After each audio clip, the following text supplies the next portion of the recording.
Volvámonos verdes.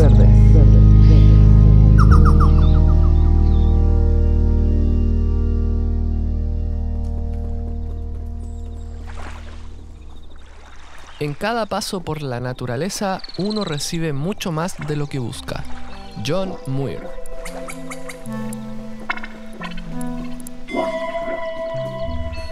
En un día de frío y nieve, conversamos con Felipe Alfaro Valdés, kinesiólogo con un magíster en salud pública, mención en epidemiología de la Universidad Andrés Bello. Felipe trabaja en salud pública y su trayectoria ha estado enfocada en la integración entre derechos humanos, salud pública y medio ambiente. Somos Katy y Seba y este es nuestro lindo podcast Volvámonos Verdes.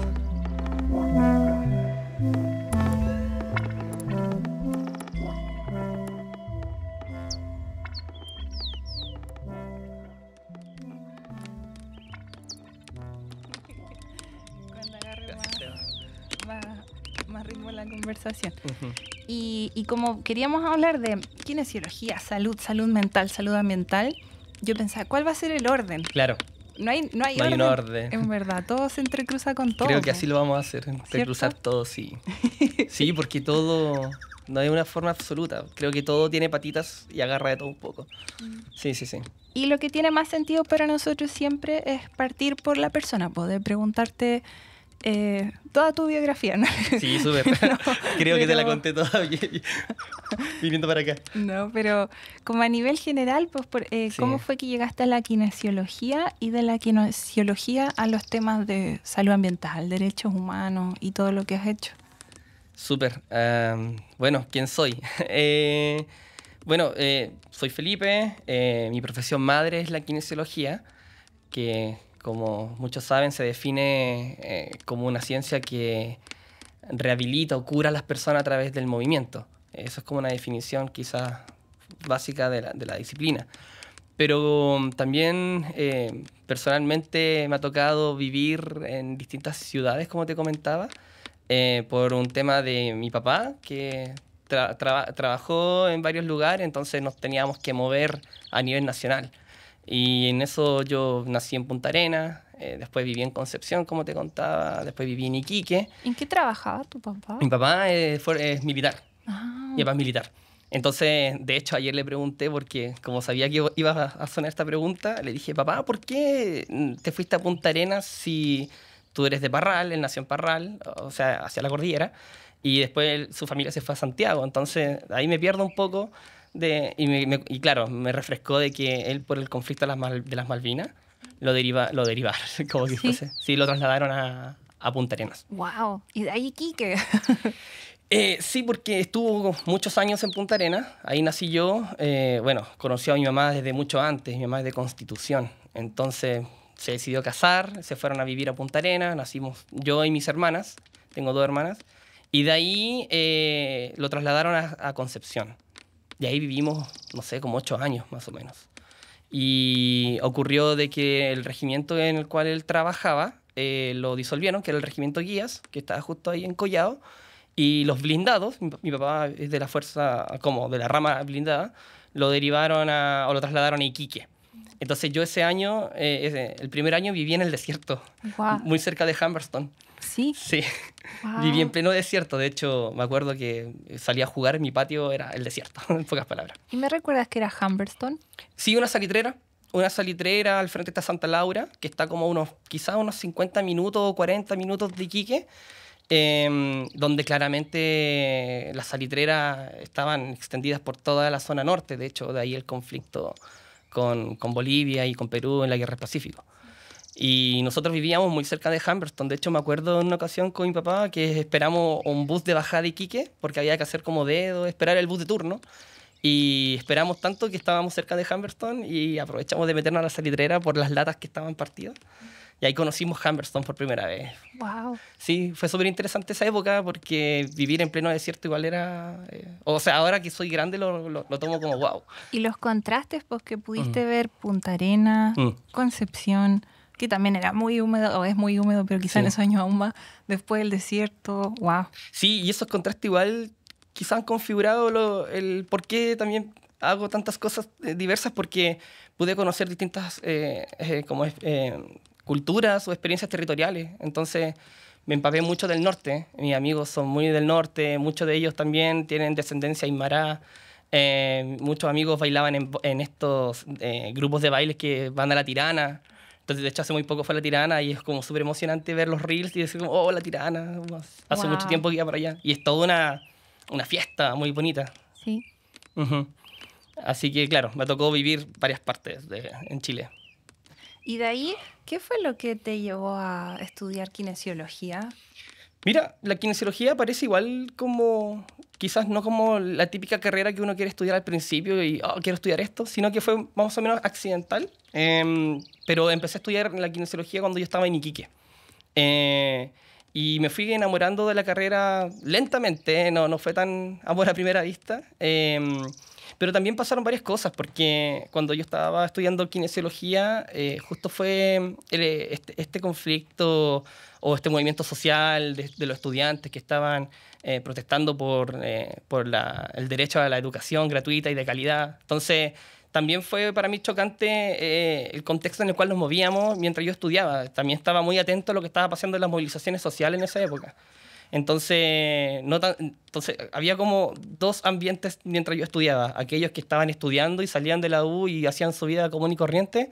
Y yo estaba también como muy atento a cómo poder aportar a esto desde los movimientos que se estaban dando, sobre todo en las universidades públicas. Y allá en Iquique está la Universidad Arturo Prat y estaba la Universidad del Mar, que después quebró. Y ahí quedó la embarrada, por así decirlo. Entonces me juntaba mucho con amigos de la Universidad Arturo Prat para interiorizarme más de la temática. Entonces la kinesiología justo aparece en esa época y va configurando también en mí este despertar como de conciencia social, de estar muy compenetrados con lo que estaba ocurriendo en Santiago, los Confech. Pero yo venía de una universidad privada porque yo estudié en la Universidad Santo Tomás. Entonces, en esa época era ser espectador prácticamente de esto que nos estaba afectando a todos de alguna manera. De hecho, recuerdo un Confech que se hizo en Iquique y estaba el actual presidente, Gabriel Boric, me acuerdo de que estaba también la ministra Vallejo. Entonces, ahora personajes que son importantes o están cumpliendo un rol importante en la política, en ese momento éramos estudiantes. Entonces, también esos contrastes se fueron dando. Y así, ¿de edades similares o no? Creo que ellos son mayores, ¿Sí? un poco mayores. Boric, ya. Pero ¿por qué traigo esto al tema? Porque la kinesiología no entró como solamente me dediqué como a estudiar kinesiología, sino también parte de mi vida estudiantil estaba como expectante de lo que estaba ocurriendo en el país. Y así se fue dando a nivel hasta el último año de mi carrera. Y bueno, uno tiende a pensar que kinesiólogos están más enfocados en temas deportivos, ¿cierto? No sé, uno no sabiendo en verdad nada de kinesiología. Claro. Yo aprendí de kinesiología el año pasado por tu lesión. Por mi lesión. Y agarré un gran respeto también a la profesión. Pues a la kinesióloga que me trató me salvó. Wow. Si no fuera por ella, el podcast no existe, ¿cierto? Entonces, ese proceso de rehabilitación fue gracias a esa persona. Pues son súper importantes los kinesiólogos. Sí, es que de verdad es una carrera que podemos hacer mucho con herramientas que son técnicas, manuales, educar mucho a la persona, creo que es súper importante, y sobre todo el que sabemos mucho del cuerpo. No tan solo porque lo estudiamos anatómicamente, sino porque también vamos comprendiendo ciertos signos y síntomas y vamos guiando a las personas y realmente hay buenos resultados. Entonces el kinesiólogo es un arte también bien raro, porque hay kinesiólogos que va a depender de la corriente que siga, pero las herramientas siempre llegan como al mismo fin y es recuperar a la persona. ¿Y ahí hay como especialidad? O sea, ¿en qué te fuiste enfocando tú? Mira, súper interesante la pregunta, porque después de Iquique yo me trasladé a Concepción a continuar mi estudio. Entonces nos fuimos a Concepción con mi mamá sobre todo, y en esa sede había varias influencias porque va a depender de los profesores también que te van educando. Entonces había un profesor muy interesante, Claudio Carvajal, ahí le mando un saludo. Claudio Carvajal, él se dedicaba al área musculoesquelética y Claudio Carvajal manejaba mucho el concepto del dolor. Entonces en el ramo de traumatología adulta él hablaba del dolor, y me llamaba la atención porque yo justo en esa época estaba leyendo mucho periodismo de investigación. Me gusta mucho leer. La verdad es que yo creo que tengo harta influencia de mi papá por el tema de la historia de Chile. Entonces, entendiendo un poco el rollo de la historia de Chile, me puse a leer literatura de investigación periodística, sobre todo en materia de lo que fue la violación a derechos humanos en dictadura. leí la saga de los cuervos de Javier Rebolledo. Sí, ahí son más de un libro, ¿no? Son 3. Sí, leímos uno con el CEO. Sí, está La sombra de los cuervos, El despertar de los cuervos, y hay uno que se me olvida siempre el nombre. Pero yo le digo la saga de los cuervos. ¿No te acuerdas cuál leíste tú? No, pero era todo en Santiago, era con un chico que trabajaba en una casa de jovencito. Ya, ese es el primero, sí, que habla del mocito, el mocito de Contreras. Sí. No, ese libro fue bomba. O sea, yo desde ahí que ya no veo Santiago de la misma manera, exacto, las calles. Exacto. Pienso, aquí pasó esto. Totalmente de acuerdo, me pasó lo mismo.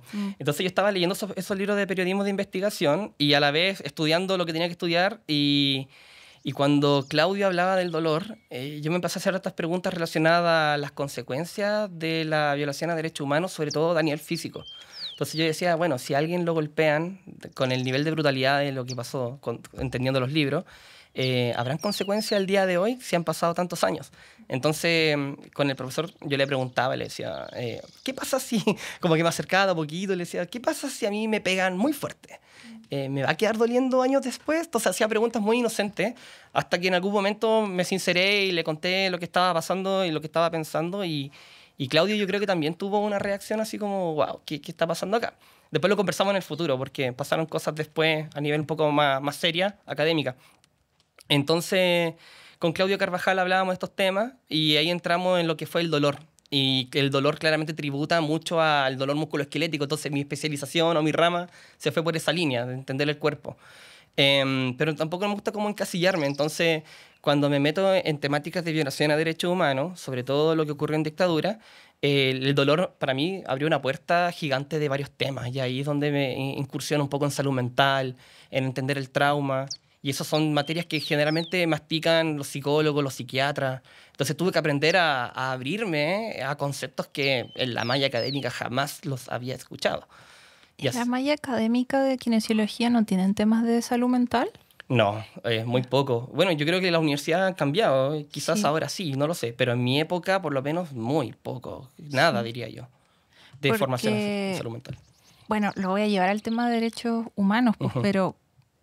Perdón que hablé de mí, pero el año pasado cuando tenía tan grandes dolores por la hernia de la espalda, me daba cuenta que había un componente psicológico de todo esto. Obvio.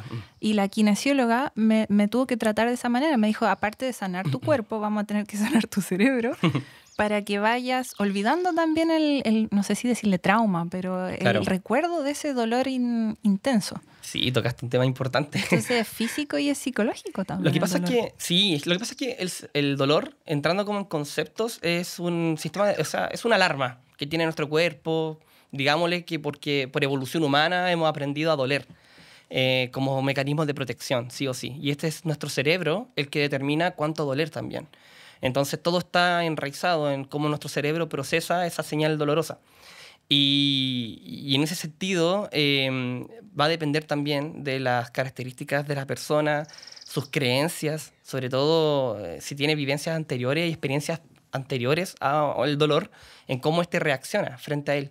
Y es ahí donde nos metemos claramente en cómo la salud mental o cómo traumas, por así decirlo, como lo llevo a la población que he visto, que son víctimas de violación a derechos humanos, estamos hablando de violencia física, sexual, psicológica, han experimentado un dolor que claramente se va transformando en el tiempo. Entonces ya no es un dolor que podríamos decir que está enraizado en el tejido o enraizado en un tendón, en un músculo, sino que pasa por otras capas.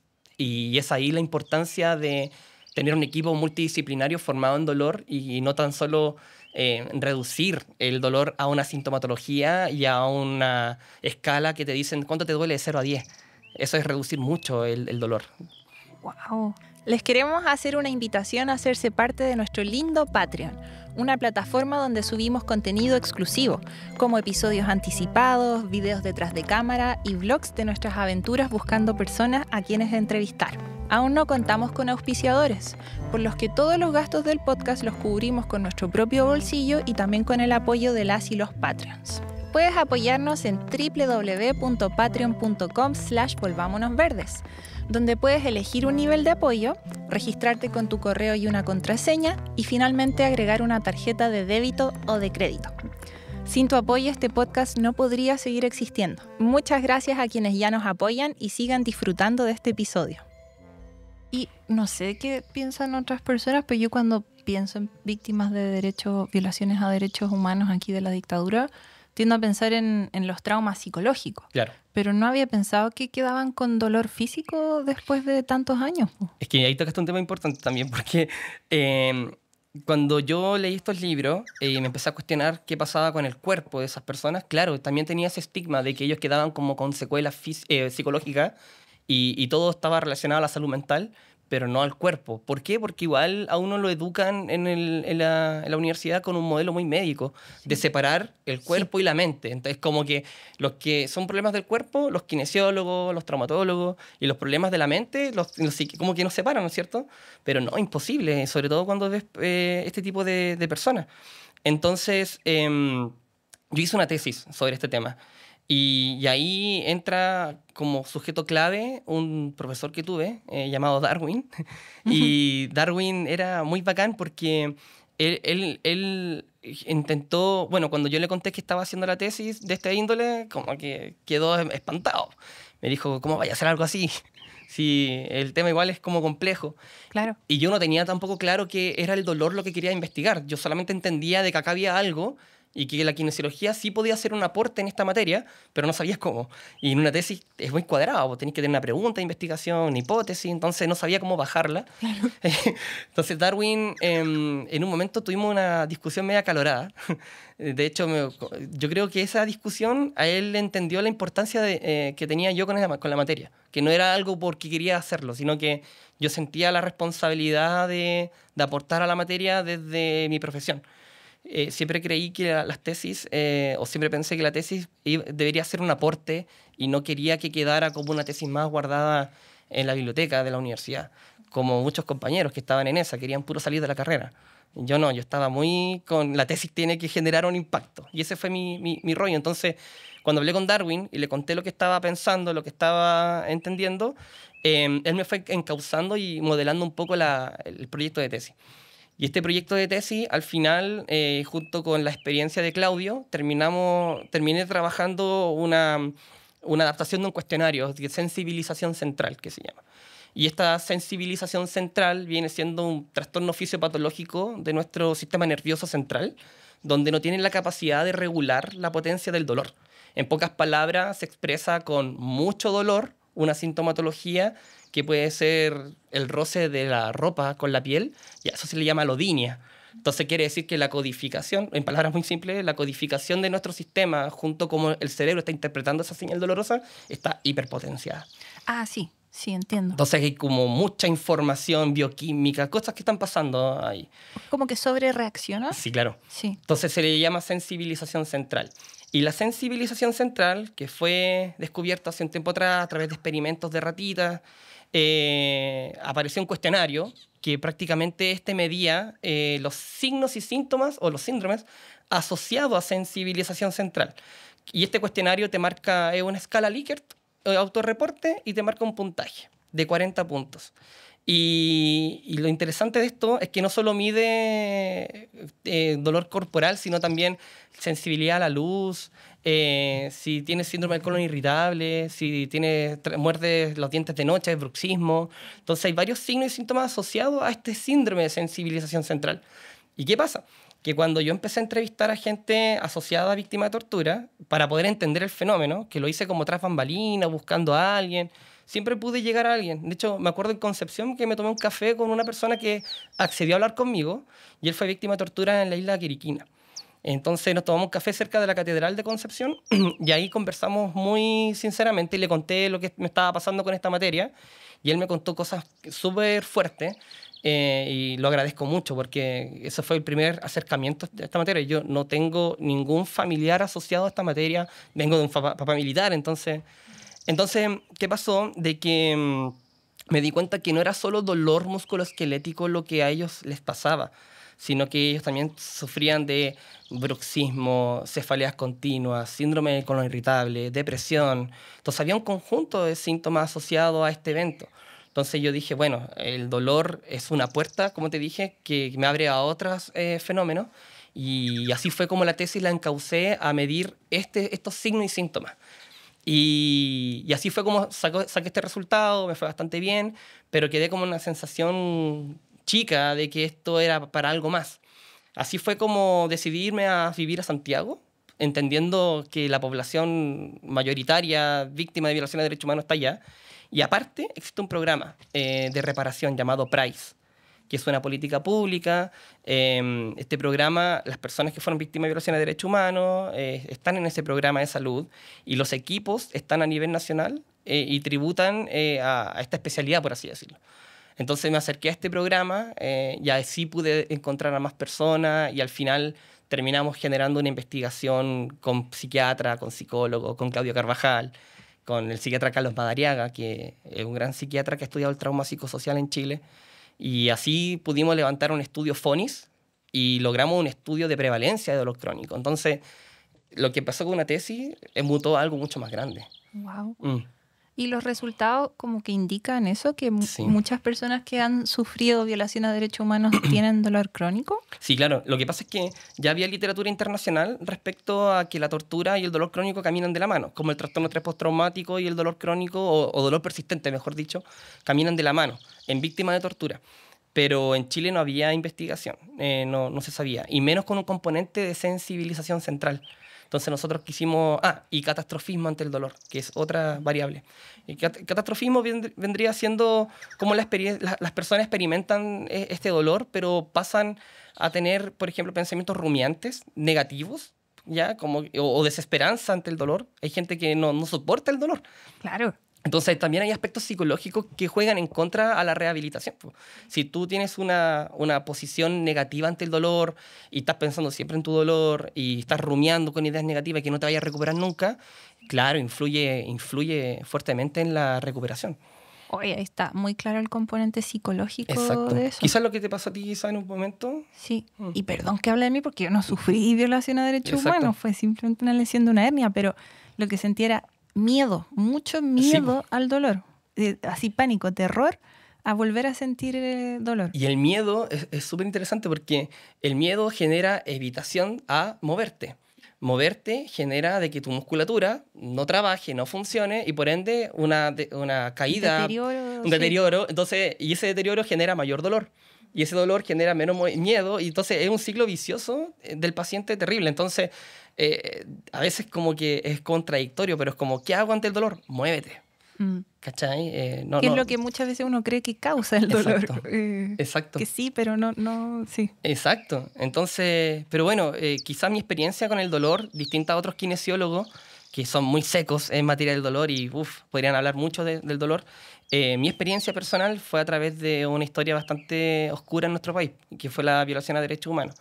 Y yo elegí meterme en ese tema, y yo elegí también llegar lo más lejos posible en entenderlo. Y hasta el día de hoy converso con personas, expongo sobre la temática a usuarios PRICE, trabajé en el programa PRICE, en la coordinación nacional un tiempo en el Ministerio de Salud, intentando hacer los aportes posibles desde la política pública, y hasta el día de hoy nunca me he desconectado de la materia, siempre tributo a ella, pero también por un tema personal también me he ido abriendo a otra búsqueda de entender la salud, no desde algo tan violento y fuerte, porque aunque tú no lo creas, también pasan cosas con uno como terapeuta, y yo me fui dando cuenta en el tiempo.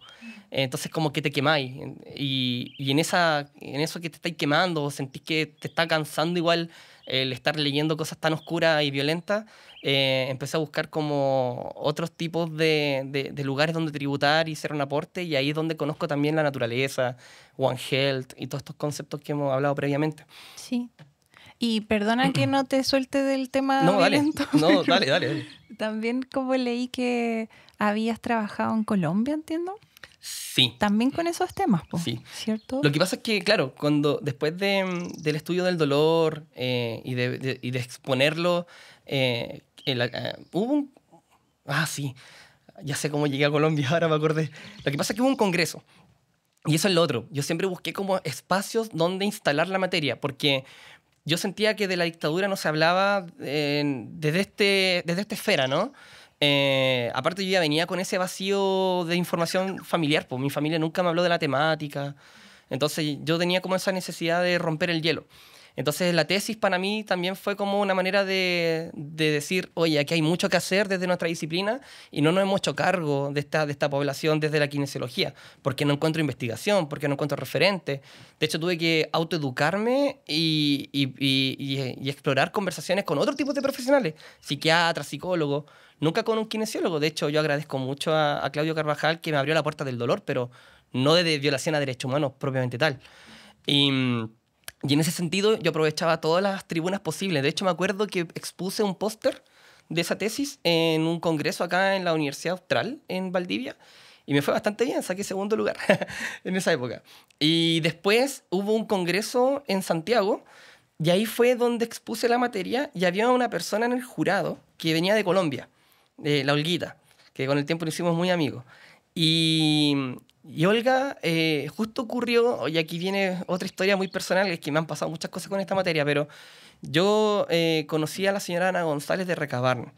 Y la señora Ana González de Recabarren, no sé si la ubican, pero ella fue una luchadora histórica de la materia de derechos humanos. A ella le desaparecieron su familia casi completa. O sea, desapareció su esposo, sus 2 hijos, su nuera, que estaba embarazada de su nieto. Entonces, Ana González, después de la desaparición de su familia, ella luchó hasta su último día buscando verdad. De hecho, yo a la Ana la conocí sus últimos 3 o 4 años de vida. Y la conozco a ella porque un día vi un video de Anita Tijoux tocándole en su dormitorio una canción. Y yo dije, oh, ¿verdad que ella vive acá en Santiago? Porque justo ¿te acuerdas que conté que me había ido a Santiago? Y yo dije, oh, ¿verdad que ella está acá? ¿Y cómo llego a ella? ¿Cachai? Y como soy súper busquilla, llegué a su casa. Y la casa es un museo, es espectacular, es lindo. Tú entras y abrís la puerta y es una bomba de historia de Chile por todos lados. De hecho, hay una foto donde sale ella y sale Felipe Camiroaga entregándole unas flores, junto con Bachelet. La casa es hermosa, en ese sentido histórica.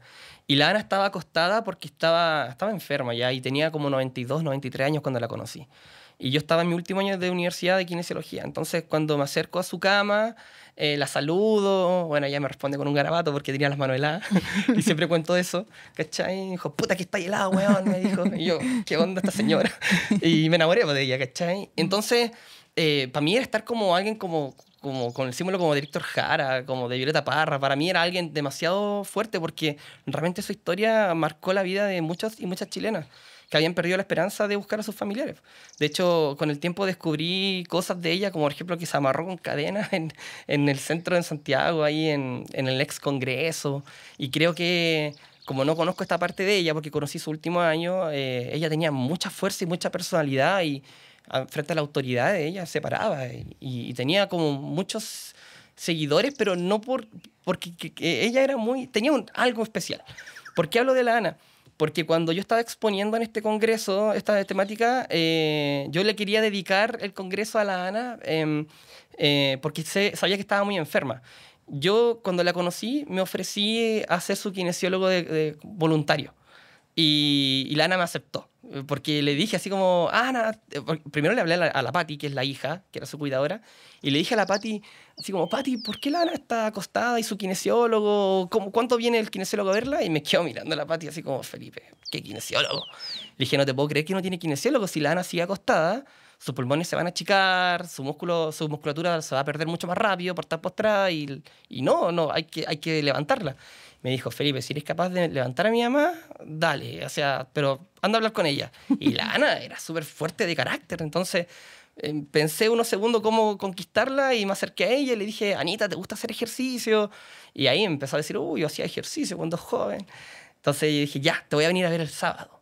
Ya, pues, y así fue y empezamos a construir una historia por 3 años más o menos, hasta que ya su deterioro por vejez, por lo acumulativo, fue más crónico. ¿Y lograste sacarla de la cama? Sí, caminamos al patio, tenemos fotos muy lindas y ella tiene un naranjo, entonces hay fotos lindas donde sale tomando sus naranjas y era muy bacán porque fue como en septiembre, entonces la primavera estaba a flor Y los vecinos cuando la veían con su silla de ruedas y al lado mío, los vecinos la saludaban como, oh, señora Ana, se paró, como que...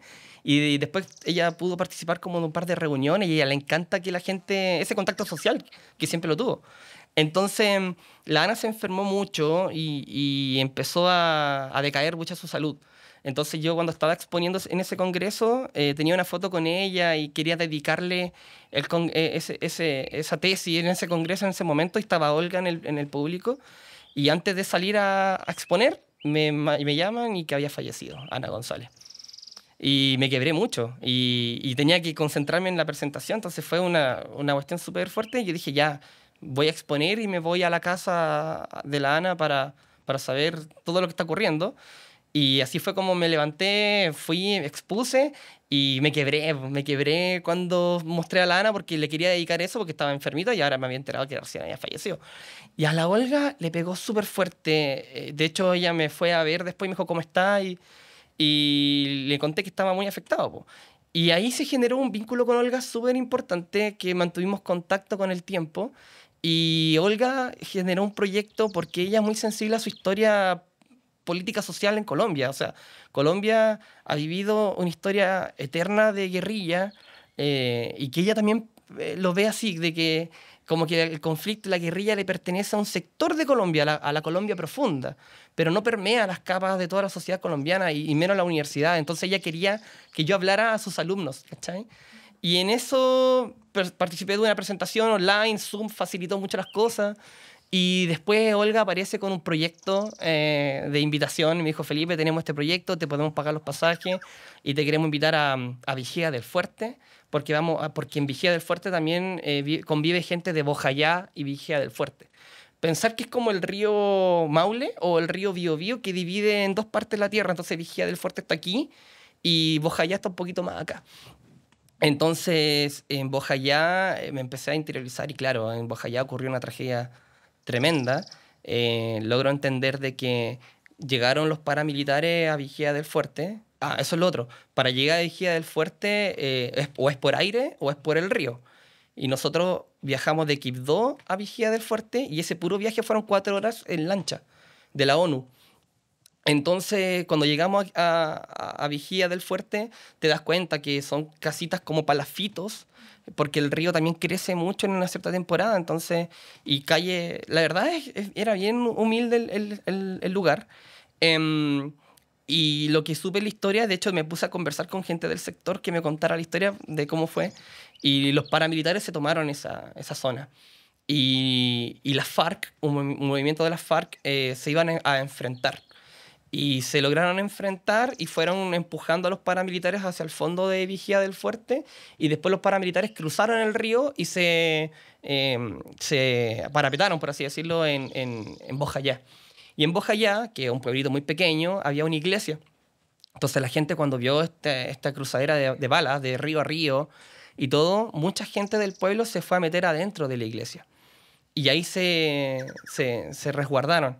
Y la guerrilla y las FARC estaban luchando hasta que los de las FARC se le ocurrió la idea de tirar unas pipetas. Cuando ellos me decían pipetas, yo no entendía bien a qué se referían, qué era lo que era una pipeta. Pipeta es un instrumento químico.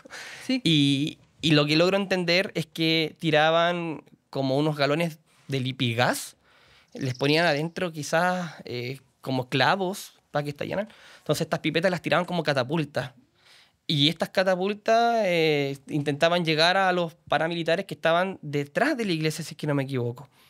Y una pipeta choca con alguna rama o algo y se desvía el trayecto y entra por el techo de la iglesia y estalla adentro de la iglesia. Entonces el resultado es que había mutilaciones por todos lados, niños muertos. Sí, fue bien oscuro lo que ocurrió ahí. Y no fue hace mucho, me habías dicho. 2002.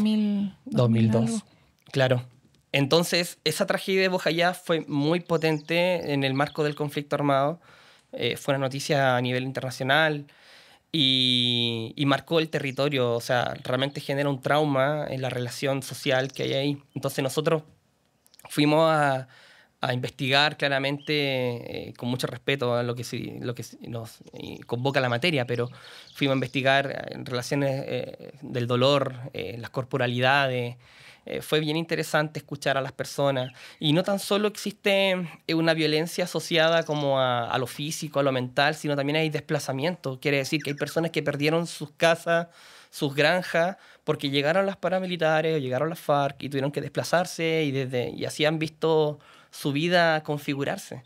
Entonces me tocó escuchar a las personas, hablar con ellas, y para mí también fue algo que me marcó mucho en la materia de violación a derechos humanos. O sea, no te bastaba con Chile y fuiste a explorar una materia, claro, en Colombia. ¡Wow! Y también pienso en no solo lo que va quedando como crónico, ¿no?, de dolor físico o traumas o psicológico en las mismas personas, sino que me imagino que eso se va arrastrando a generaciones posteriores, al hijo, sí, nietos. Sí, el daño no tan solo lo vive la persona in situ, en primera persona, sino se expande a las personas que la rodean y de generación en generación, el daño transgeneracional. De hecho, hay varios estudios que hablan acerca de cómo este daño se ha transmitido en generación, sobre todo en población judía, por el tema holocausto. Y acá en Chile, Carlos Madariaga ha hecho hartos estudios acerca del daño transgeneracional. Así que, claro, y hay también estudios de epigenética de cómo también el trastorno postraumático se expresa también en el feto, en los recién nacidos, como también en personas que han vivido experiencias de trauma, violación sexual. Entonces, hay harta información que se está dando respecto al daño transgeneracional. Por eso me pasa a mí que cuando yo escuchaba historias de hijos o nietos de familiares que tenían desaparecido, y me escuchaban a mí hablar del tema de dolor o esto, y quedaban como medios como, oh, quizás estoy entendiendo por qué me pasa esto. Porque pasaba eso, muchas personas que asociadas a la materia directa no entendían el porqué de sus signos y síntomas. Entonces, cuando hicimos la investigación de prevalencia de dolor crónico, y yo tuve que viajar por varias ciudades, me daba el tiempito de hablar con las personas más allá de la pauta que tenía que hacer. Y claro, abríamos un cofre de temas. De cosas que también van quedando ocultas, se dejan de conversar. Sí. Eso siento, no sé cómo es. En Colombia parece que quizás dijiste que podía ser algo similar, pero en Chile es como que no, está asociado a cierto grupo de personas, el resto no tenemos nada que ver y no quiero saber. No, para nada. Yo creo que la dictadura o la violencia en sí, sobre todo la violencia política del Estado en la dictadura, generó, es como que haya tirado una piedrita en un río y esa onda expansiva, ¿cierto? No la podemos medir, pero todas y todos nosotros los chilenos estamos de alguna manera u otra ligados a esa historia. Sí. Y algunos que fueron más expuestos a este estímulo claramente la están pasando más mal. Pero sí, todo el tejido social es el que se daña a través del trauma. Sí, sí, eso siento, porque no importa si yo no lo viví, nací muchos años después, claro, pero claramente eso afectó a mi mamá y eso termina afectándome a mí, aunque no hayamos sufrido directamente tortura.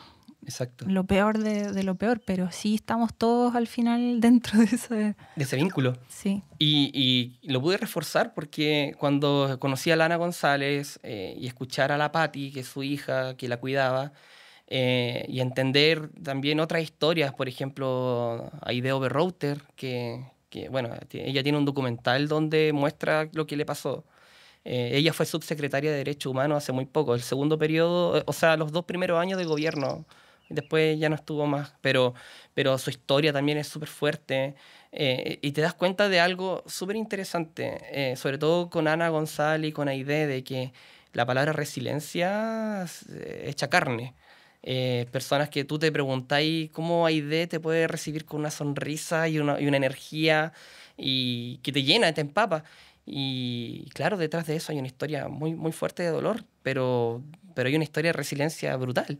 También. Y Lana González también. Y es como eso, es como transformar ese dolor o esa herida y la transforman a un punto de lucha, de seguir buscando a sus familiares, y no te van a descansar hasta que te den respuesta efectiva de que el Estado tiene un compromiso de que tiene que decir dónde están las personas. O sea, nadie desaparece porque quiere desaparecer.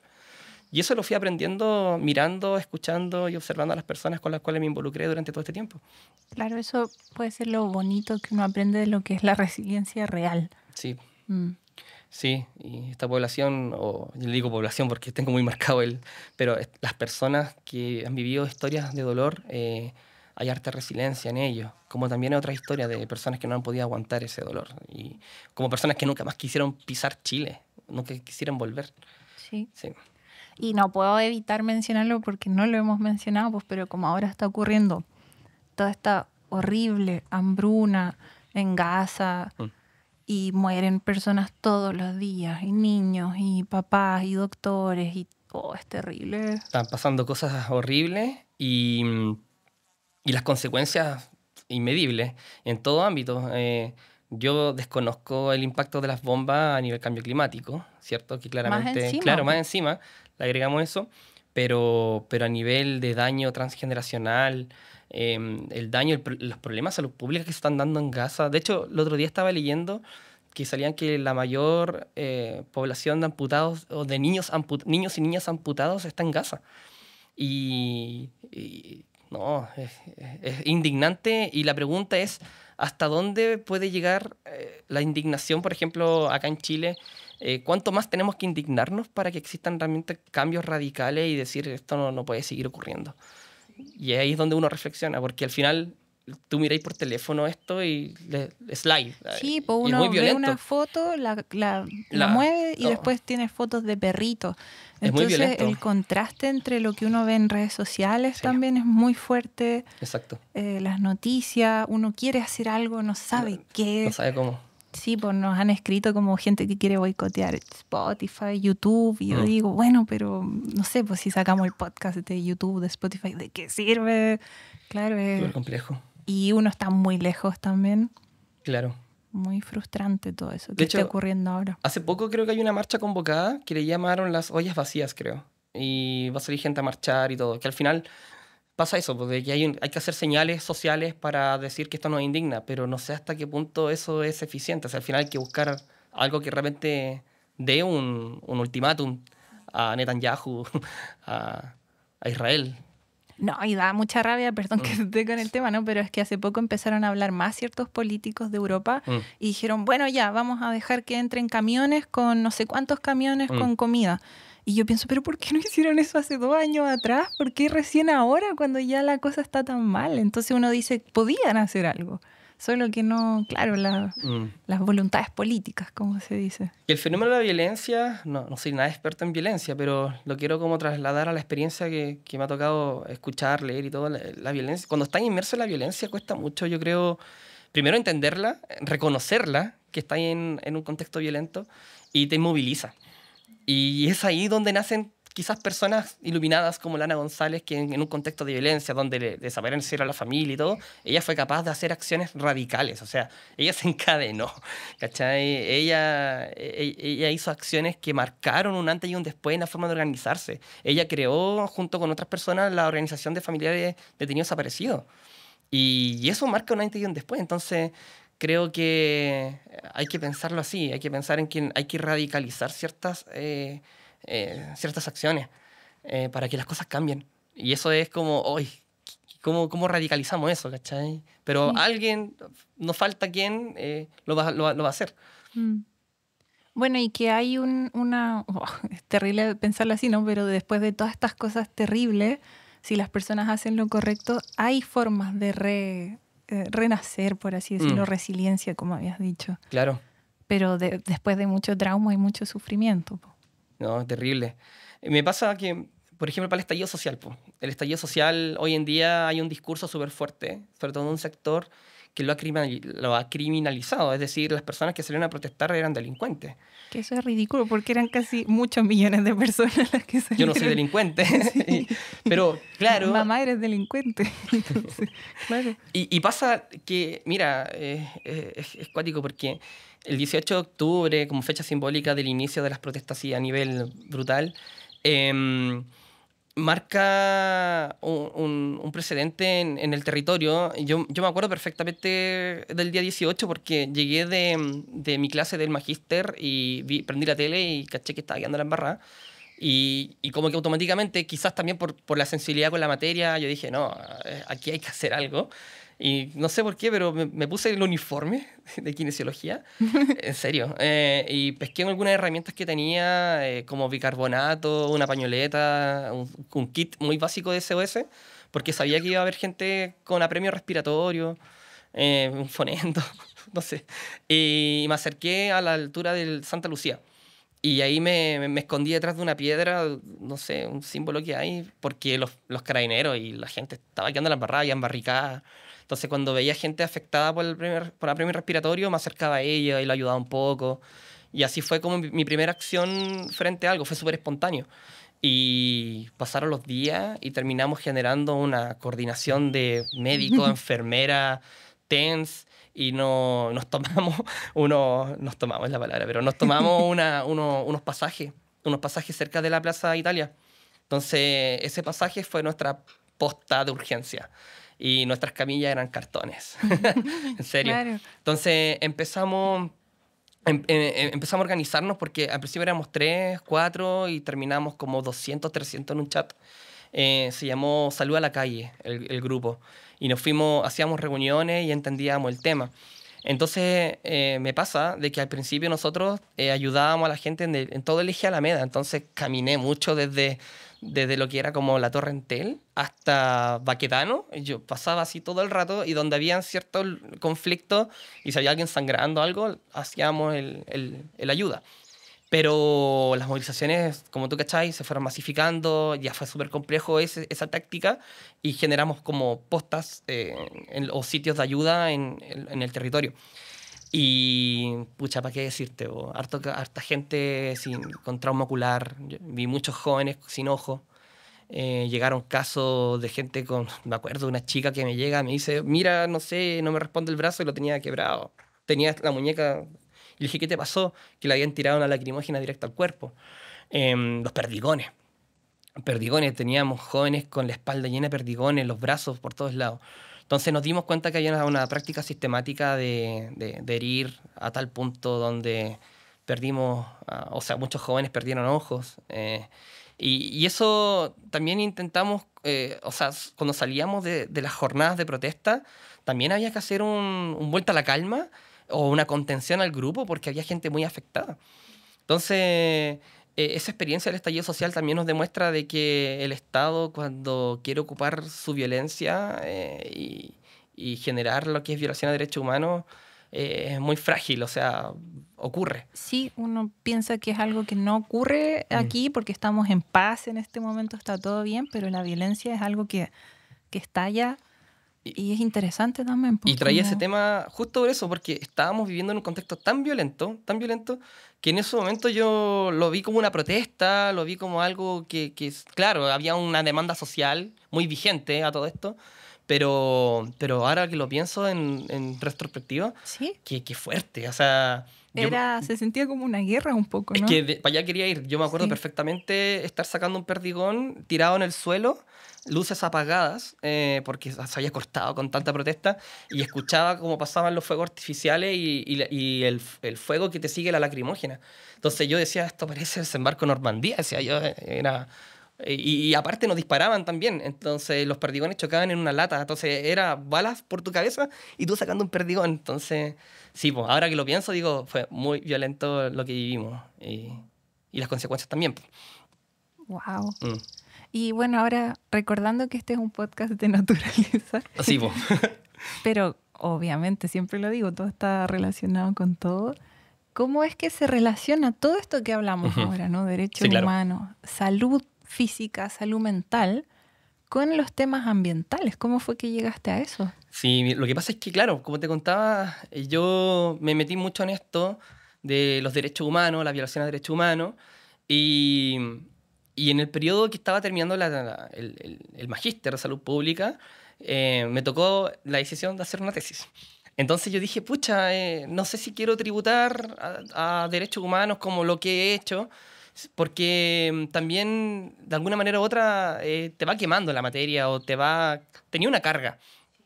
Y me estaban pasando varias cosas también y encontraba que la salud pública era un trampolín, una puerta para poder explorar otras materias que también me interesaban. Entonces, en esa época leía mucho acerca de... bueno, a mí siempre me ha gustado contemplar mucho la cordillera, las montañas me han gustado mucho, pero mira, en esa época no era muy bueno para hacer deporte, no era muy bueno para hacer trekking, de hecho fumaba y llevaba una vida con hábitos súper... que para mí no, los normalicé, ¿cachai? Como más sedentario. Sí, totalmente. De hecho llegó la pandemia, entonces... Y en una noticia que me marcó mucho como el antes y el después fue con la muerte de J.P. Moore, Juan Pablo Moore. Sí, pues. Sí, El montañista. Exacto. Yo a él lo seguía por Instagram. Entonces me gustaba mucho lo que él hacía. De hecho, me acuerdo que él dice que va a ir al K2. Entonces yo como que, va a ir al K2. Wow, qué fuerte es cuando uno sigue a alguien y después descubre que fallece. Sí, yo nunca conocí a Juan Pablo Moore, pero él marcó igual un antes y un después en mi manera de pensar en varias cosas. Entonces, cuando sé que fallece y muere, yo estaba como, me acuerdo que estaba acostado y veo la tele y me impactó demasiado, mucho. Y yo dije, qué interesante que él a sus 30 y tanto se encontraba tocando el techo y yo que tengo 30 y tanto también, no tan lejano, no he experimentado eso como tan pasión y eso que me gusta. Y ahí me empecé a pensar y dije, ¿qué es lo que me priva de no hacer o acercarme a la montaña? Y me fui replanteando muchas cosas y tuve un cambio de conducta muy fuerte. Dejé de fumar porque me empecé a meter en la montaña, empecé a experimentar el medio ambiente, empecé a leer mucho acerca de la escalada, empecé a hacer escalada. Y así fui cambiando como un poco el pensamiento de entender esto, hasta que llega el tema de la tesis y yo dije, bueno, quiero hacer una tesis que aporte también en materia de proteger la naturaleza, porque como entiendo los derechos humanos, y quizás quedé tan sensibilizado con la materia, me logro configurar como una persona como sujeto de derecho. Y eso es súper interesante, porque cuando te configuráis como una persona que tiene derechos, te planteáis como, no, yo quiero vivir realmente en un planeta protegido, donde yo pueda vivir en un ambiente donde la vida se pueda dar, ¿cachai? Entonces hay que luchar por eso, y una de las pegas del salubrismo o del salubrista es poder comunicar a la gente precisamente este derecho, el derecho a la vida, pero el derecho también a vivir en un lugar limpio y entender que las determinantes sociales, cómo se configuran, nos van a determinar cómo vamos a morir, en pocas palabras. Cómo nacemos, nos desarrollamos y morimos. O sea, los determinantes sociales se configuran según el territorio. Entonces, todo este bolón lo quise traer y de pronto aparece la Antártica. El medio... pero aparece la Antártica. Me da risa todo al saco, toda la Sí, es que mi cerebro es como una juguera. Le exprimo y sale algo. Y aparece la Antártica. Y como te digo, me encanta a mí todo el tema de las montañas. Eso quiere decir que me ha llamado mucho la atención de los glaciares. Por eso, cuando escucho los podcasts de Volvámonos Verdes, alucino con la gente que habla de estas materias, porque kinesiología, que te encapsula y te tira tan allá, es como, ¿qué tienes que ver tú con glaciares? Tiene que ver por eso mismo, porque no quiero que esta brecha de disciplinas nos haga no entender que la salud humana no depende solo de nuestra salud como persona, como cuerpo, sino que dependo del glaciar, dependo del río, dependo del ecosistema en el cual vivo. Del aire. Del aire, exacto. Entonces, bajo este rollo, este bolón, yo dije, oh, qué interesante la Antártica, porque desde que tengo noción es como Chile y la Antártica. Chile tiene un gran pedazo de la Antártica, o por lo menos ese cachito. Entonces empecé a interiorizarme y me di cuenta de que las personas que... Me di cuenta, es como estudié, que las personas que iban a la Antártica sufrían de ciertos problemas de salud pública, o sea, problemas de salud mental sobre todo. Porque las exposiciones, o sea, las personas que van por mucho tiempo, un año, por ejemplo... Normalmente son investigadores. Sí, investigadores. Investigadores. La Antártica se configura como un laboratorio natural y se propone como un lugar para investigaciones, más que nada, no de explotación de recursos. Entrevistamos a una Carolina Merino, ¿cierto? Microbióloga. Sí, que iba. Genial. Y eran personas también que son como de Fuerzas Armadas. Sí, en Chile. Sí, en Chile están los operadores antárticos. Y el operador antártico es el INACH, que es el Instituto Cierto Antártico, Nacional Antártico. Y por otro lado tenéis las Fuerzas Armadas, con sus distintas bases. Base O'Higgins, en Villa Las Estrellas, la Marina con la FACH. Y entre todos ellos articulan, ¿cierto? O gestionan para que la gente que va a investigar salga todo bien. Pero me pasó de que, no sé dónde lo habré leído, pero me marcó mucho que dijeran que lo que ocurría en la Antártica repercutía directamente en el planeta en sí. Es decir, es como nuestro sensor o bioindicador tangible de que lo que ocurre ahí es lo que va a impactar. Entonces yo decía, bueno, qué interesante saber qué está pasando en este continente, porque nos va a dar luces de cómo se van a afectar las corrientes marinas, el derretimiento de glaciares, tú sabes que va a ser el aumento del mar, ya sabemos, ya hemos sido testigos de cómo se está erosionando la planicie costera de Chile, sabiendo que Chile aparte tiene 7 de los 9 criterios de vulnerabilidad al cambio climático. Entonces me volví loco con la Antártica. Y aparte fascinante ver sus imágenes, su historia misma.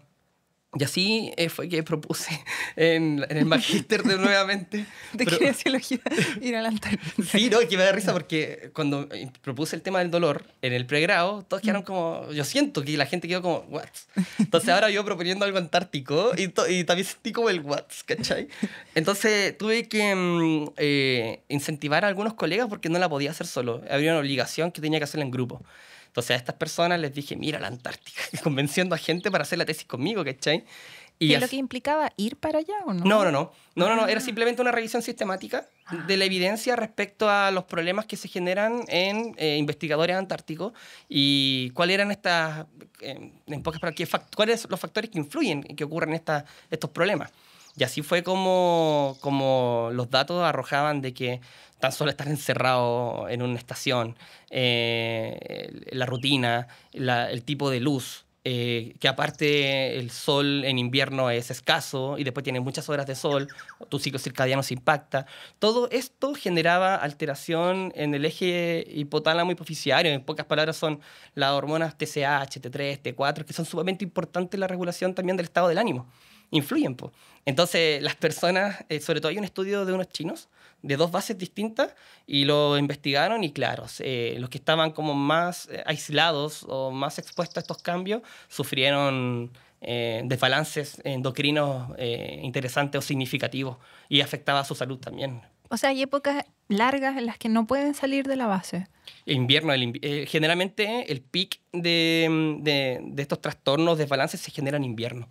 ¿Y qué es lo que pasa con Chile? Que es súper interesante. Los investigadores chilenos, o por lo menos hasta lo que yo sé, van por 3 meses en estival, en el periodo estival. Entonces, de diciembre hasta marzo, quizás. Y después se devuelven. Y los que se quedan en el continente antártico son los militares, en la base O'Higgins, y ellos se quedan por 1 año. Claro, entonces quizás 3 meses, medir 3 meses, quizás no te arroja tanta información. No lo sé porque no he visto información de 3 meses. Pero si tú mides a una persona que está 1 año expuesto en la Antártica, que es un lugar que no está, el humano no está condicionado para ese lugar, claramente existen impactos. Ahora, en población chilena no he visto estudios así. Son de otros países. Y ahí están un poco las motivaciones de por qué queremos hacer investigación de esta índole en la Antártica. O sea, es algo que todavía no está tan desarrollado. En investigación chilena no. Wow. Claro, en ese aspecto. Pero es súper interesante porque la idea, bueno, mi idea no es tan solo encasillarse en salud humana, sino como te explicaba, como el ecosistema también influye, o entender el ecosistema también te puede ayudar a entender cómo influyen las enfermedades. El enfoque que sería ideal plantear para entender todo esto en la Antártica es One Health, creo yo, que es entender que la salud es una sola. La salud humana depende de la salud animal, depende de la salud ambiental. Y si están pasando cosas en estos 3 mundos, por así decirlo, hay que medirlo, hay que investigarlos. Sobre todo con lo que está pasando con la gripe aviar, que está afectando a la fauna, claro, y sobre todo la entrada del COVID, que fue, bueno, no recuerdo en qué año, pero entró por base chilena, el COVID. ¿Sí? Sí. Ah. Entonces, hay cosas que están pasando y son importantes de investigar y darle importancia. Y dado que ahora está todo medio revuelto, yo siempre digo eso, yo lo veo por lo menos, ¿no? Con deforestación, incendio, aumento de nivel del mar, claro. super tormentas, migraciones de personas, todo esto se va juntando. Claro. Y vemos cómo la Tierra, si la personalizo, digo, la Tierra está enferma, lo que nos enferma a nosotros, claro. enferma a la sociedad, es todo parte de eso que habías dicho, una salud, One Health, ¿cierto? Sí, claro, porque este enfoque es muy claro. Ahora, ¿qué pasa con este enfoque? Es que, por lo menos lo que voy a investigar, está muy enraizado en una disciplina, que son los veterinarios. ¿Ya? Y los veterinarios han estudiado mucho el tema de la zoonosis, ¿cierto? Estas enfermedades. Entonces está muy encapsulado todavía como en esa esfera, pero si lo traemos un poco más a la salud humana, ¿cierto? Va a ser súper importante entender cómo los desastres naturales que tenemos nosotros o los riesgos de desastres naturales en Chile también van generando un impacto en nuestra salud, entendiendo que la salud no tan solo aparece cuando hay una presencia de enfermedad, no, la salud es un continuo.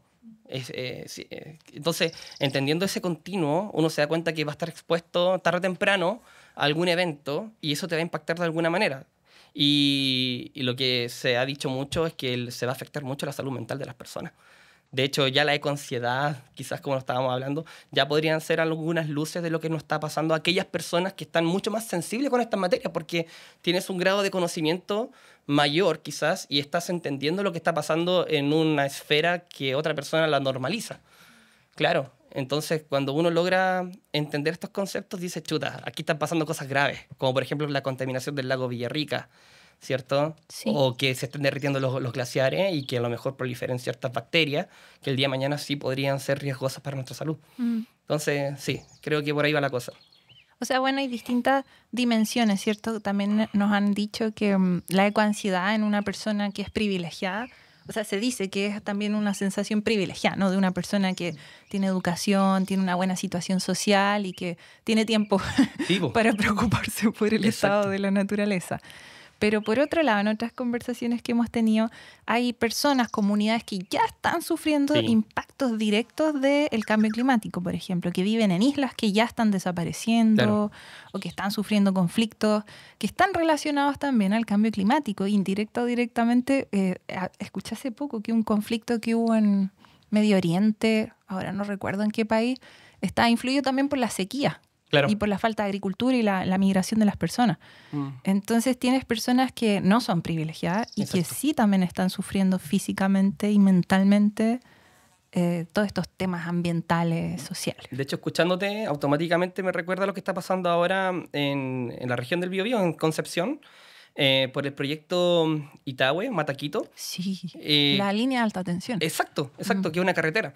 Que lo que pasa es que yo logro entender este conflicto porque, como te conté, vivo muy cerca de Nonguén. O sea, no vivo, mi familia vive y vivía cerca de Nonguén, donde está este parque. Entonces, esta carretera pasa por la zona de amortiguación del parque Nonguén. Entonces, las comunidades que colindan con este parque vendría siendo Nonguén, por otro lado está Chihuayante y por otro lado está Hualqui. Entonces, estas personas no son, yo creo, para nada privilegiadas y están sumamente sensibilizadas porque han convivido y entienden su territorio más que nadie. Y saben el impacto negativo que trae esta carretera si se instala en ese lugar. Y logro entender también que este proyecto pasa por varias regiones. En eso está Maule, Ñuble y Biobío. Entonces, estas comunidades se han organizado entre sus juntas de vecinos, gente interesada. De hecho, ahí aparezco yo porque, si bien estoy en Santiago, también me siento, de alguna manera u otra, no sé, como interlocutado o llamado también a generar algún tipo de conducta frente a algo que también siento que me afecta, que es el parque, que para mí ir al Parque Nonguén es salud mental, ¿cachai? Es mi momento de donde yo me puedo conectar con la naturaleza, transitar libremente por el bosque y reencantarme con esa energía que ahora la hago tan sensible porque entiendo también la importancia de esto conmigo mismo. Entonces no me imagino un parque intervenido de esa manera y logro sensibilizarme con las comunidades que no quieren que exista un proyecto de esa índole en sus territorios. Por ende, privilegiados no son, sino que yo creo que son personas altamente sensibles con su territorio y conectados con su territorio. Y yo creo que ahí está el problema. Como muy bien lo dijo Gastón en el podcast, la mayor tragedia que le ha pasado al ser humano es desvincularse con el territorio. Y eso se nota mucho. Por eso creo que la kinesiología, estas ciencias de la salud, quizás kinesiología, porque tiene que ver más con movimiento, de poder tomar a la persona y darle movimiento, supuestamente si que este se había interrumpido por alguna lesión. Pero yendo más allá, me ha pasado de que me ha tocado entrar en hacer ver a la persona la importancia del movimiento con sentido. Es decir, ¿para qué me muevo? ¿Para ir a producir, para ir a trabajar y continuar mi vida?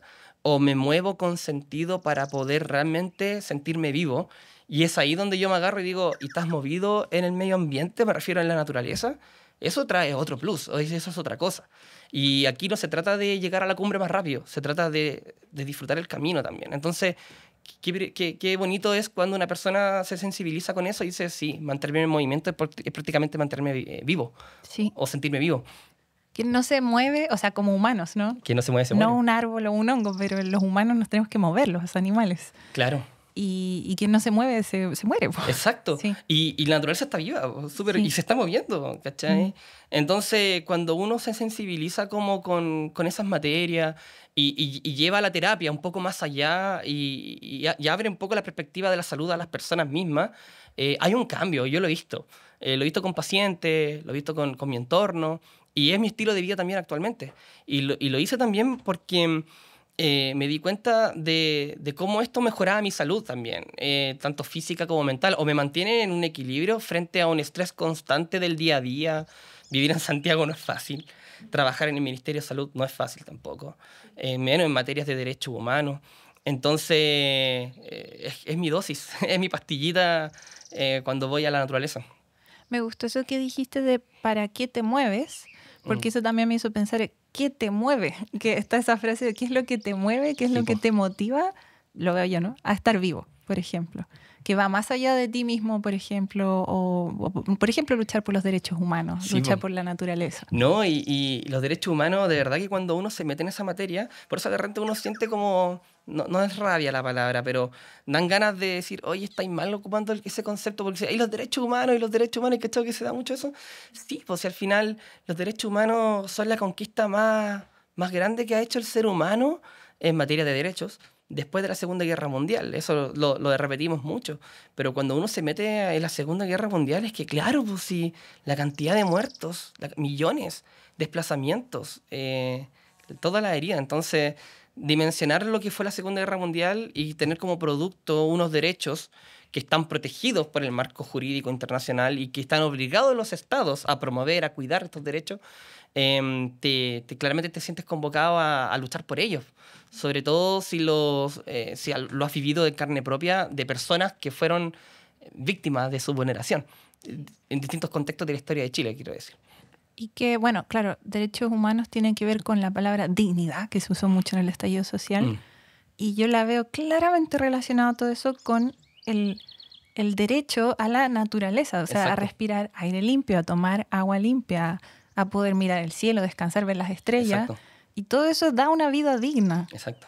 Sí, pues como... Y por eso es súper importante que la gente entienda de que cuando hay personas que se dedican a tributar a lugares donde se toman decisiones, como es la política, porque da la impresión que la gente rechaza la política de alguna manera, porque claro, ¿quién no? Si hoy en día la política está súper mal, pero la política es un instrumento que nos ayuda a poder sentirnos representados en un estado de derecho, como nuestro país, y a poder decidir también en cómo queremos vivir. Y es ahí la lucha en estos espacios. Por eso es súper importante que personas que son ecologistas o personas que son científicos salgan de sus papers y tributen también en espacios donde se toman decisiones. Y eso es súper importante de entender. Y yo creo que también es un llamado a que no basta con un paper, no basta con pararme en un congreso. Hay que tomar posturas, yo creo, más radicales. Y esas posturas radicales las veo precisamente tomando acción en lugares donde se toman las decisiones, a nivel comunal, a nivel institucional o a nivel político también. Y creo que es súper importante. Necesitamos ese tipo de gente en esos lugares. Sí, y muy bonito porque tú, siendo un profesional de la saludista, ¿no habías dicho? Y kinesiólogo, también estás involucrado como en terreno, entiendo, como que nos estabas contando la historia que querías proteger un santuario de la naturaleza, en Constitución. Sí. ¿Cuál es el santuario? Lo que pasa es que como me toca como viajar mucho, he conocido varias situaciones y desde chico que estoy en Constitución porque mi familia es de allá, mi mamá. Entonces siempre fui testigo de estas rocas gigantes, de la piedra de la iglesia, que es una piedra grande, blanca, llena de guano por las gaviotas y los animalitos que están ahí, pero todo el litoral costero son unas piedras de gran valor geológico. Y yo no sabía, y eso fue lo que más me impactó, yo no sabía que existía un documento, en este caso una resolución exenta del Ministerio de Educación de la época, firmado por Jana Proboste, donde decía de que tantas, no sé, metros eran santuario de la naturaleza de Constitución. Entonces yo dije, wow, esto es un santuario. Y yo tenía el concepto de santuario cuando tú vas como a la CONAF y pides permiso y entras a un lugar. No, esto está libre, público. Claro. Entonces yo decía, bueno, ¿y cómo cuidamos este santuario? Porque cuando tú vas a Constitución y te vas por la costa y llegas a la piedra de las ventanas, está toda rayada. Entonces la gente raya las piedras, está súper contaminado, lleno de basura. Aparte de la basura que trae el río Maule y aparte de la basura que tira el mar, y la gente también contamina. Entonces yo decía, ¿cómo poder aportar en darle a la comunidad de Constitución mayor conocimiento de su santuario, que no tan solo hay que protegerlo por las cosas que están pasando ahí a nivel ecológico, medioambiental, sino también porque puede ser también una atracción de turismo y puede ayudar también a aportar al lugar, al turismo? Entonces, da la impresión de que el mismo ciudadano, al tener siempre ese santuario, no le toma el valor ni la importancia y lo contamina, lo destruye, lo raya.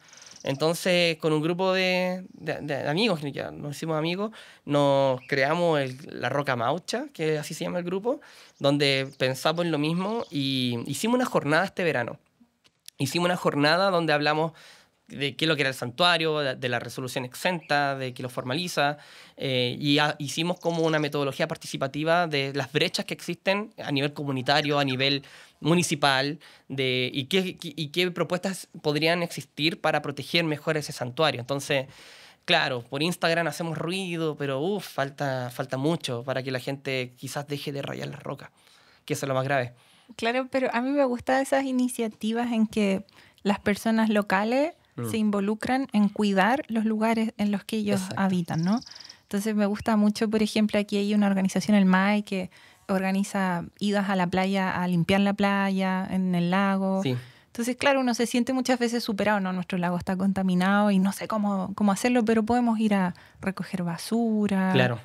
No sé, limpiar las rocas se podrá ya. Sí, estamos pensando en eso. Carteles. Claro, y al final nos damos cuenta de varias cosas, de que hay gente que ya limpia la playa en Constitución, pero el problema, o sea, bacán que limpien la playa, pero yo les voy a decir, van a estar eternamente limpiando la playa, si es que no atacas la raíz del problema, que tiene que ver cómo concientizáis a la población, cómo la educáis. Hace muy poco se viralizó un video en Constitución de una persona que tomaba un cormorán, si es que no me equivoco, y lo tomaba con sus manos, y una persona, mujer, creo que se llama Josefina, la encaró a esta persona y le decía, no, suelta el pato, le decía.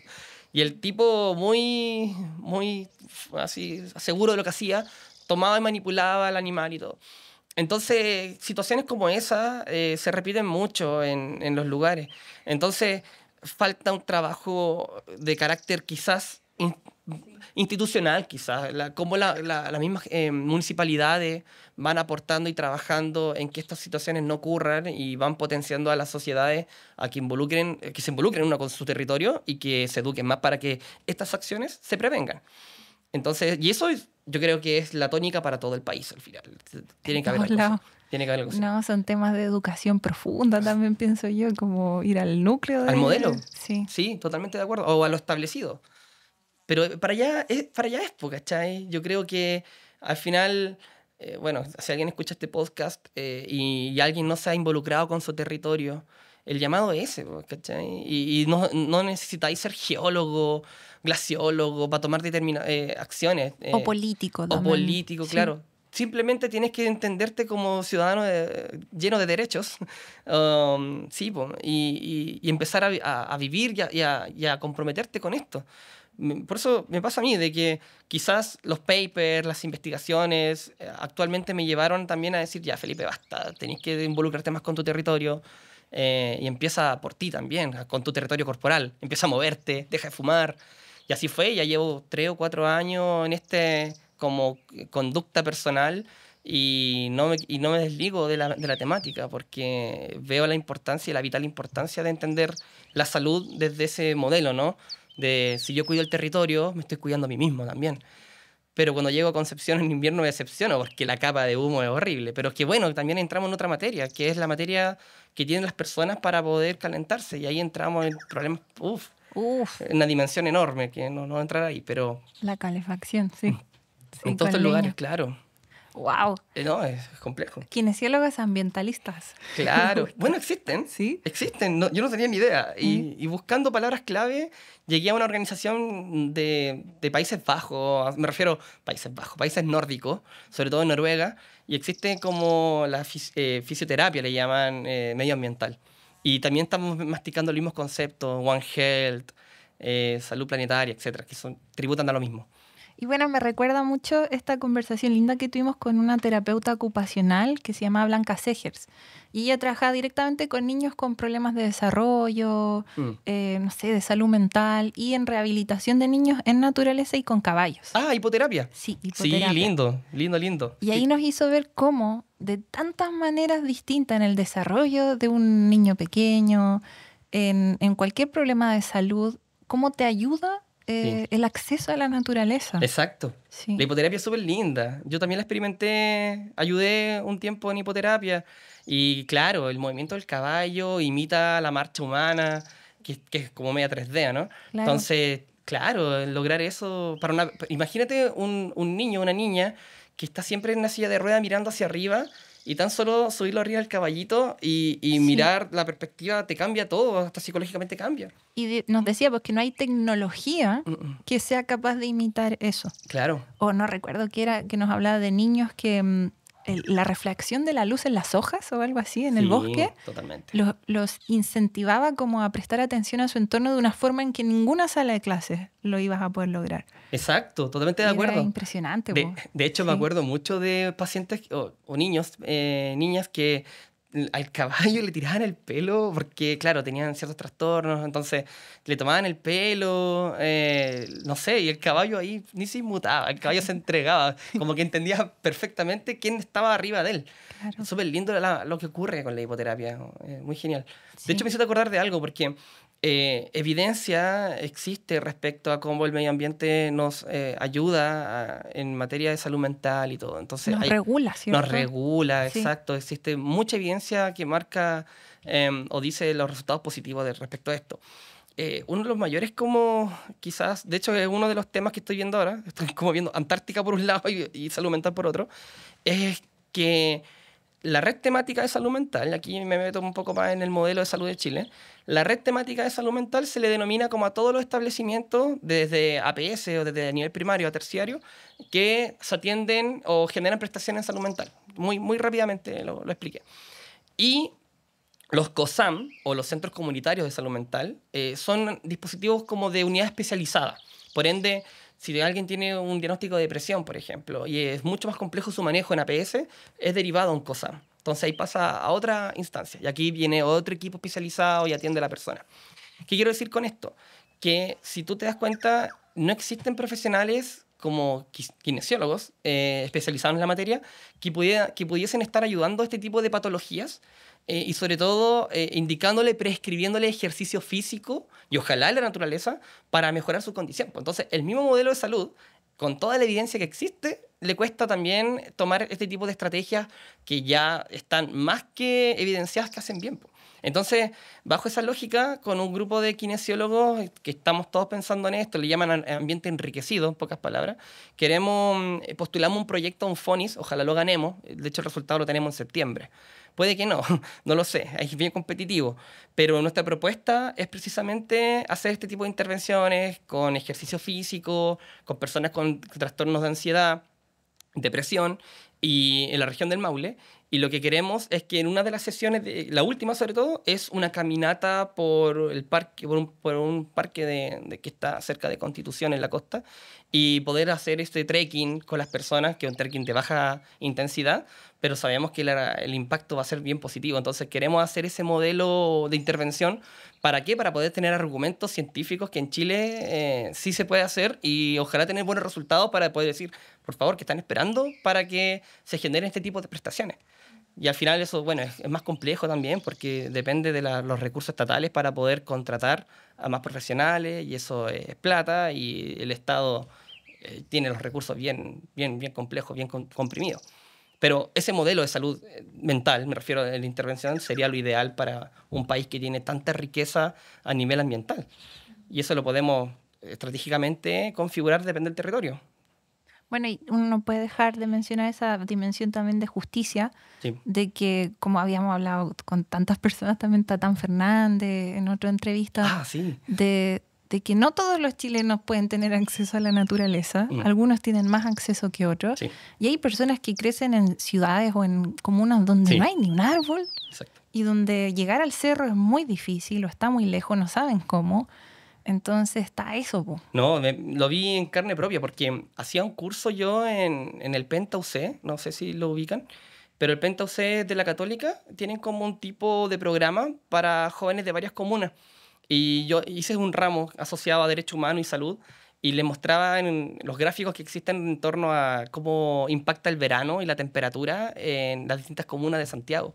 Y ahí sale perfectamente cómo las comunas, por ejemplo, Lo Barnechea, Las Condes, impacta la temperatura menos, en pocas palabras, porque tienen más hectáreas verdes, versus Pudahuel, Cerrillo, donde se dispara la temperatura en verano. Entonces ahí hablábamos acerca de los determinantes sociales y cómo se configura claramente el territorio frente a ese acceso, ¿no? Entonces, claro, y también hablábamos en esos cursos sobre cómo hacemos ejercicio, o sea, qué dificultades tenemos para hacer ejercicio físico. Entonces los alumnos mismos decían, es que no puedo salir a la plaza porque está tomada por la delincuencia o no está iluminado, versus otros contrastes donde tienen áreas verdes para poder recrearse. Entonces, lo que tú estás diciendo, al final las comunas más pobres o el impacto del cambio climático le va a pegar a la gente mucho más vulnerable versus las comunas que tienen más recursos para poder tener mejores estrategias de mitigación.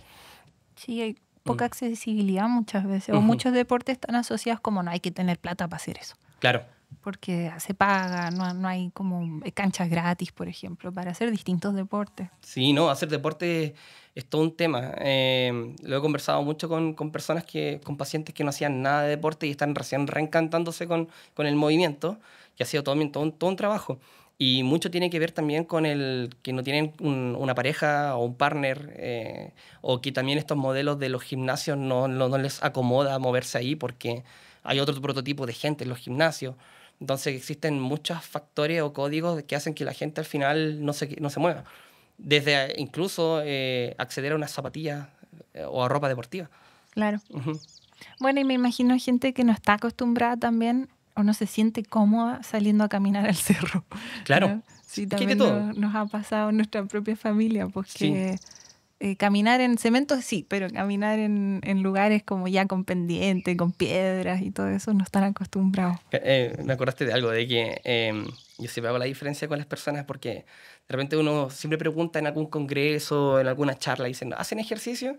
Y siempre dicen, sí, yo camino 3 cuadras todos los días o 8 cuadras. Y yo le digo, ya, pero ¿cuesta arriba o caminar? Porque la gente piensa que caminar es un ejercicio y no es tan así. Es como lo básico que uno debería hacer todos los días. No sé si un ejercicio, es como un movimiento básico. Sí, lo que pasa es que el ejercicio en sí, y siempre digo esto, si estresaste el corazón y el corazón latió más del promedio, podríamos estar hablando de un ejercicio. En cambio, lo otro es una actividad física. Caminar rápido igual cuento, ¿no? La idea es que estreses el cuerpo, que puedas latir más fuerte, porque al final eso es lo que buscamos. Buscamos estresar el cuerpo. ¿Para qué? Para generar cambios. Y si tú caminás y estáis latiendo, no sé, 80 y nunca tuviste un estímulo del corazón, caminó pero perfecto, quizás no estáis logrando lo que queremos, que el objetivo es estresar el cuerpo, que genere un cambio, un gaste físico, ¿cachai? Entonces, esa discusión siempre se da en las personas, entonces es súper interesante porque muchas personas piensan que por caminar están haciendo la pega y no están así. No. Tenemos que modificar el cuerpo, tenemos que estresarlo. Sí. La única forma que el músculo crezca es estresándolo, por así decirlo. Y pucha que son importantes los músculos. Sí. Y me hiciste pensar en otra cosa. Pensé que el deporte en la naturaleza, ya sea caminar, trotar, lo que sea, es distinto también porque uno se expone a los elementos de la naturaleza a los que no estamos acostumbrados. Y siempre menciono a otros entrevistados, ¿no? Pero con Rod Walker, que era uno de nuestros primeros entrevistados, él nos decía, exponte al frío, Claro. al viento, a la lluvia. Y eso nos incomoda y a mucha gente no le gusta. Pero algo tiene todo eso, ¿cierto? Sí, no, de hecho es interesante porque como está configurada la naturaleza, en algún momento tenés que saltar un tronco y hacer el esfuerzo físico o el tan solo hecho de estar pisando en territorio irregular. Créeme, el mensaje que le estás entregando a ese tobillo, ideal para alguien que tiene un E15 y está en fase de recuperación.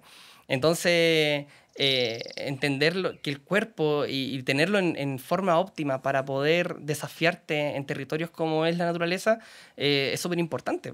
Por eso también algunas personas cometen ese error, de meterse en lugares indómitos o en la naturaleza sin previamente tener un entrenamiento. También pasa eso. Claro, y eso es parte de la educación del cómo estoy yo físicamente y cuánto puedo tolerar también, o mi cuerpo puede tolerar en estos espacios.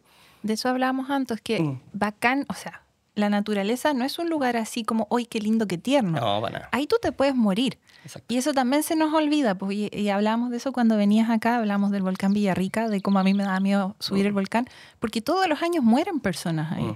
Y no sé si es ignorancia de personas, no sé si es su culpa o no, pero a veces subestimamos la fuerza que tiene la naturaleza porque es hostil, es un lugar hermoso donde uno puede aprender y crecer, rehabilitarse y todo eso, nos regula, pero también es un lugar donde te puedes morir. Claro.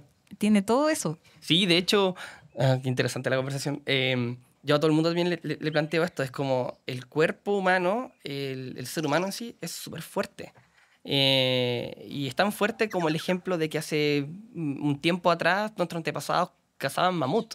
Así de fuertes somos. Imagínate, po. Sí, po. Claro, o sea, las es condiciones. impensable. Exacto, nuestros antepasados cazaban mamut. Lo que pasa es que actualmente con las condiciones que como han cambiado, no hemos adaptado a esto.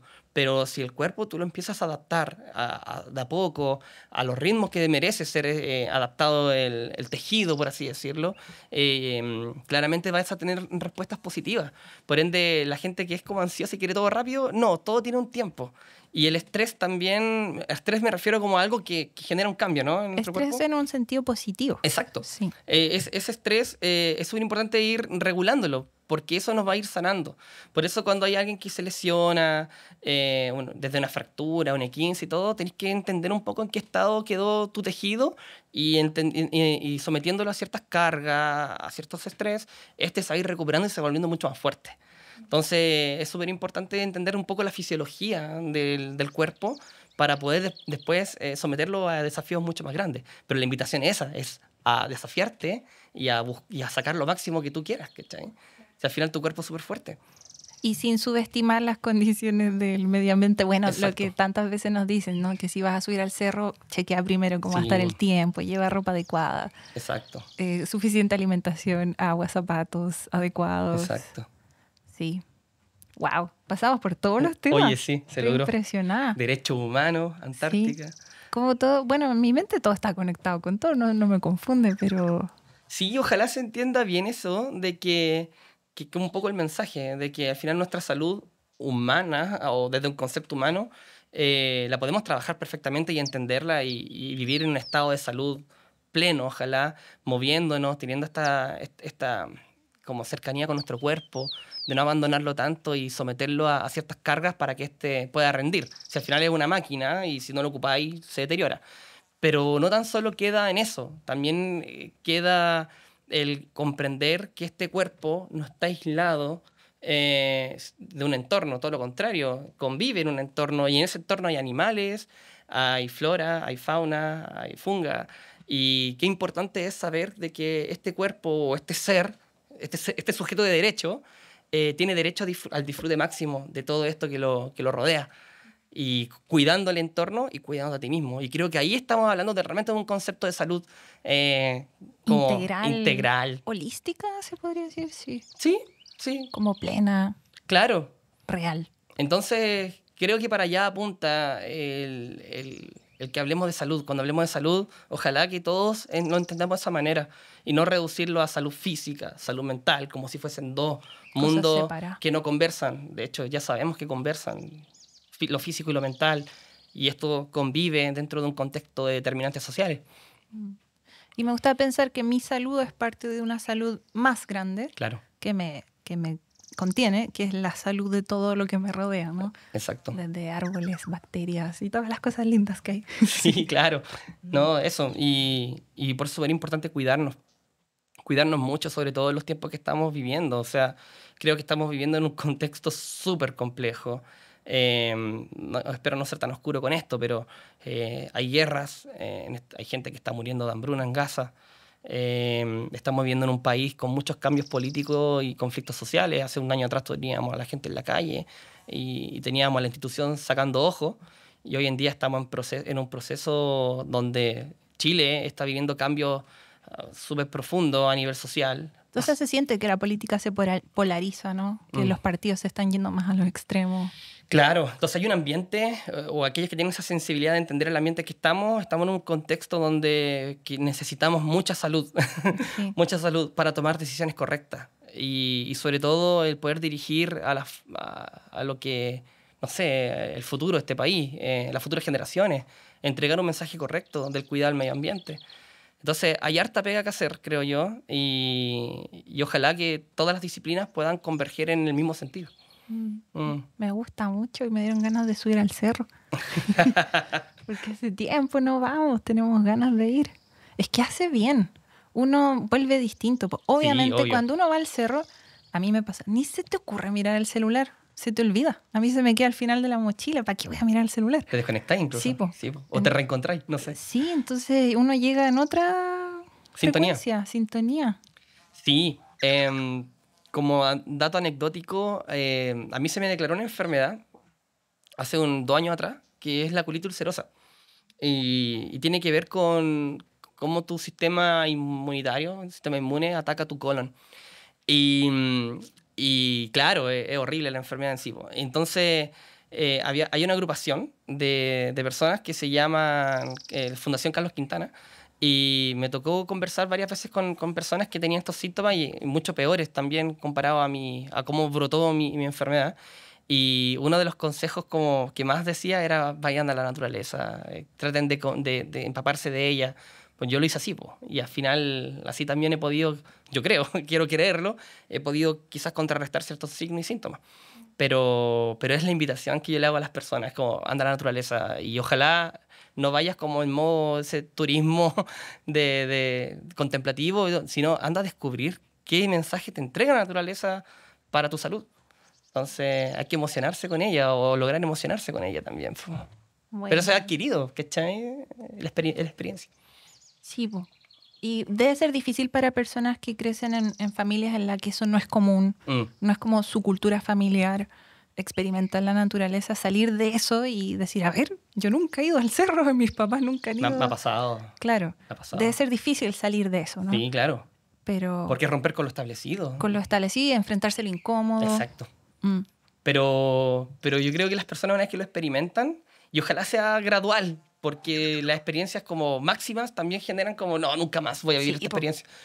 Todo en la vida, de hecho, la misma fisiología de la recuperación de la enfermedad es progresivo. Entonces hay que someterse a ciertos estímulos, pero de manera progresiva.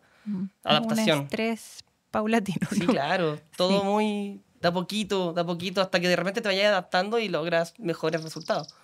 Pero y después llega un punto en el que uno siente, cuando descubre eso, que ya no puede vivir sin eso. Exacto. O sea, no puedes vivir sin ir a la naturaleza. Como nos pasa ahora. Sí. Sí, pues. Yo dependo 100% de eso ahora. Y es ahí el por qué también quizás tomo acción de ciertas agrupaciones que quieren hacer activación en sus territorios de protección, porque al final no basta tan solo con sentirse bien cómodo uno mismo, sino también es como tú logras identidad comunitaria protegiendo la naturaleza, y eso es, quizá ahí me siento vivo también haciendo eso.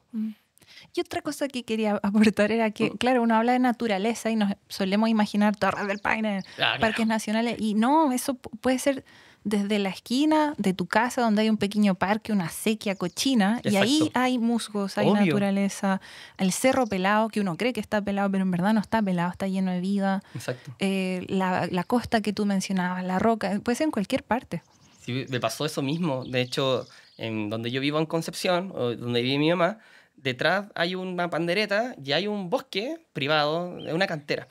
Y o sea, por tantos años que viví ahí, jamás se me había ocurrido de ir a ver ese lugar. Y ahora cuando he ido, está lleno de hongos, se escuchan chucaos, tucúqueres, y los reconozco porque estoy más metido en el tema. Pero antiguamente jamás se me hubiese ocurrido ir a visitar esos lugares. Y ahora cuando voy a Conce me pierdo, digo, ya, voy y vuelvo. Y estoy todo el día metido ahí, es muy bacán. Sí, pero es por eso, es una madurez distinta al territorio. Mi mamá se suele perder en el bosque.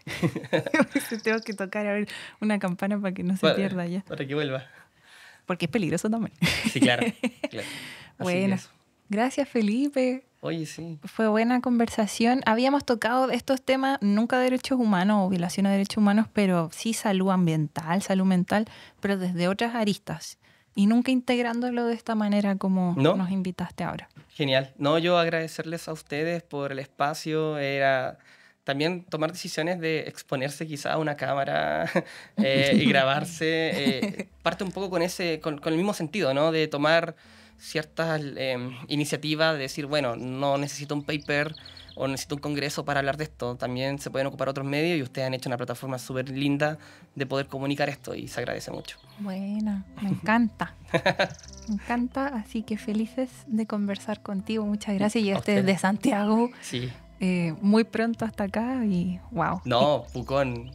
Hermoso Pucón. Me encanta. De hecho, coincidentemente el año pasado estuve en el SCAR. Sí. Y el SCAR fue la conferencia sobre Antártica. Internacional, ¿no? Antártica, claro. Sí. Y era el único chileno sanitario en esa materia. Wow. Me sentí súper solo, pero aprendí demasiado. Y claro, y fue la última vez que vine a Pucón, así que bacán volver. Y en invierno es muy bonito. Y te tenemos un regalo. Oh. Es un extracto de hongos. Oh, genial, muchas gracias. Genial. De Karun Life. ¿Ya? Hacen estos extractos Karun. de hongos. Este es bien especial porque trae una mezcla de muchos hongos. ¿Ya? Lo tengo anotado acá. Es melena de león, reishi, shiitake, cola de pavo, cordyceps. Entonces ayuda a todo. Bacán. No, genial. Muchas gracias, se pasaron. Ayuda a dormir, a tener más energía, el sistema inmune. Bacán. Así que son bien buenos. Oye, agradecido del regalito. Sí. Genial. Ahí. Sí, ojalá te dure harto. Súper. No, muchas gracias, chiquillos, se pasaron. Bien, gracias.